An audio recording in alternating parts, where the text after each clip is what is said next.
You would never know it, but this 150-year-old Torah has been through the unthinkable. It survived the Holocaust in Hungary. After World War II, it was brought to Honduras by European Jews seeking a new life in the New World. When Huracán Mitch devastated Honduras in 1998, the small synagogue in Tegucigalpa that had come to cherish the Torah was buried in 3 feet of mud. A series of emails and telephone calls brought the apostle, or damaged Torah, to the attention of this man, Rabí Manny Viñas of New York. Viñas, a sofer, or ordained scribe, and more than 40 other volunteers painstakingly cleaned the Torah with scalpels, which scraped the mud off but would not damage the fragile letters. My first impression was that this Torah really was not repairable.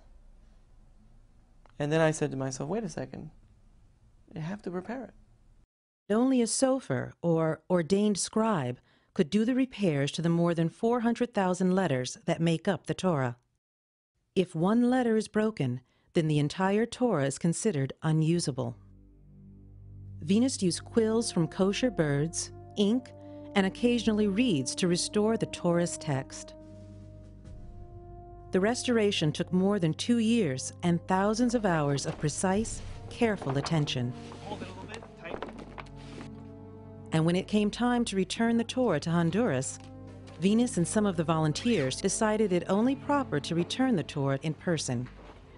The Torah is the most sacred, the most holy thing that we have. It contains the laws of the Jewish people, the history of the Jewish people, the basic foundation of the entire Jewish religion. Viñas was excited and a little nervous about presenting the restored Torah and 2 others donated by charities in New York to the Tegucigalpa synagogue. This Torah was the only link to their past as they rebuilt their lives.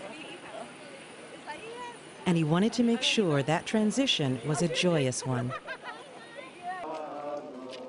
The procession was very much like a Jewish wedding, only the bride was the synagogue's precious Torah.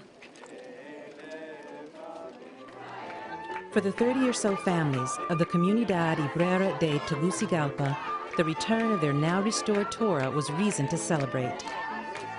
And they had Rabí Manny Viñas and the volunteers in New York to thank for it.